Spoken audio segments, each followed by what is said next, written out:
Okay. Right. So if we're reassembling it, you'd need to put the cog onto that first. Now it would appear that yours has got the cog on anyway, but you know, just as a reminder, the cog goes on there, and you must have the bearing on and the sliding tube in place. Next thing that will go in would be the brake assembly, the brake boss. Okay, that goes in there, and then if the first motion shaft were assembled to the front plate for the gearbox, then you'd be putting them in like that, and you'd probably have the left-handed thread, the boss for that, in at this end as well.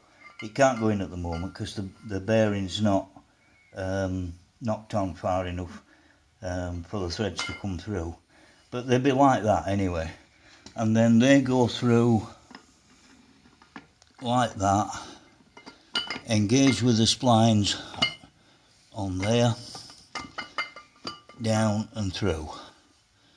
Okay, and the only other thing then is the clutch, which goes on the opposite side there.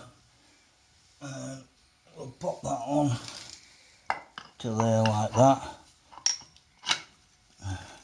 and that's how it fits together. Now there's several things really. First of all, if we talk about the front plate for the gearbox, this piece, if you're mixing front plates with different gearboxes, you're in deep trouble. When the gearboxes were drilled, the front plates and the rear plates were assembled to the gearbox. The gearbox then was put on a jig which was aligned with the bell housing of the gearbox.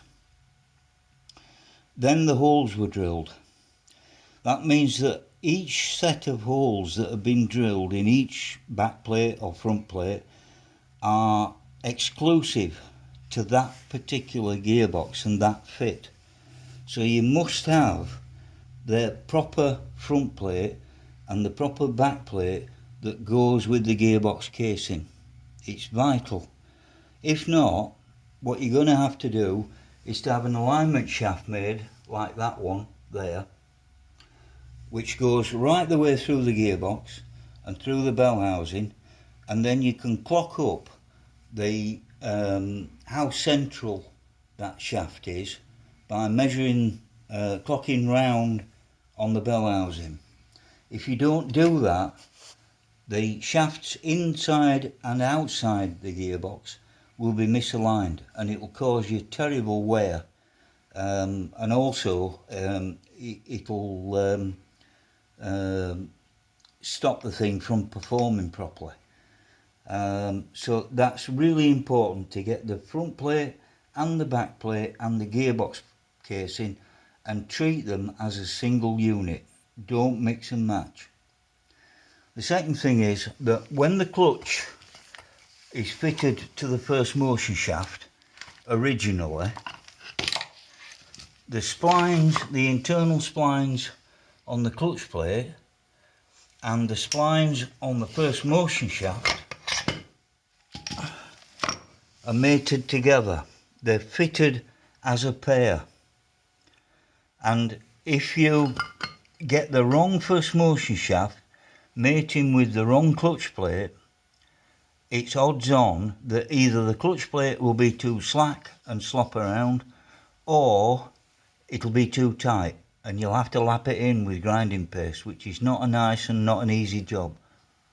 And it's a similar thing with the clutch brake boss as well. That is lapped onto that spline, and they are lapped on in one place only. If you get them lapped successfully, you can only put them on one way around. If you try and rotate the boss or the clutch plate, it's very unlikely that they'll slide properly, because they were done in one place only. Okay.